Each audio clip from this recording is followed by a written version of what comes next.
বিছানায় গভীর ঘুমে আচ্ছন্ন এক ব্যক্তি। ঘুমন্ত ব্যক্তির পায়ের ওপর ঘুরে বেড়াচ্ছে বিষধর সাপ কিং কোবরা। হঠাৎ ঘুম ভেঙে গেলে নিজেকে কিং কোবরার মুখোমুখি দেখে ভয় পাওয়াটা স্বাভাবিক, তবে তিনি এমন দৃশ্য দেখে ভয় না পেয়ে সেই ঘটনাকে করেছেন ক্যামেরা বন্দী। সামাজিক যোগাযোগ মাধ্যমে ভাইরাল হয়েছে এমনই এক ভিডিও। ঘটনার ভিডিও প্রকাশ্যে আসতেই তা দেখে শিউরে উঠেছে দর্শক।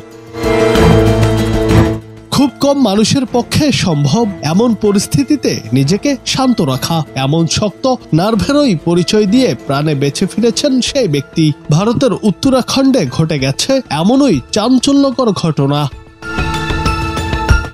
ভাইরাল সেই ভিডিওতে দেখা যায় বিছানায় শুয়ে থাকা ব্যক্তির শরীর বেয়ে ঘুরছে সাপের রাজা কিং কোবরা। তবে ভয় না পেয়ে তিনি সেই ঘটনার ভিডিও করেছেন। যখন সাপটি ওই ব্যক্তির মাথার কাছে চলে আসে সেখানে তিনি তার দিকে তাকিয়ে থাকেন। তবে সাপটি যখন একেবারে সামনের দিকে চলে আসে তখন তিনি সেখান থেকে উঠে যেতে বাধ্য হন, কারণ সেই সময় সাহস দেখানো নয়, নিজেকে বাঁচানোই ছিল বুদ্ধিমানের কাজ। এমন ঘটনায় তার সাহস ও বুদ্ধির প্রশংসা করেছেন সোশ্যাল মিডিয়া ব্যবহারকারীরা। ভিডিওর একেবারে শেষে দেখা গিয়েছে ভয়ঙ্কর এক মুহূর্ত। বিশাল সাপটি তার ফনা তুলে দাঁড়িয়ে পড়ে বিছানার ওপর। ভিডিওয় দেখা সাপটি দেখে অনেকে যেমন ভয় পেয়েছেন, আবার অনেকে এর আচরণ দেখে এটিকে পোষ্য বলে মন্তব্য করেছেন।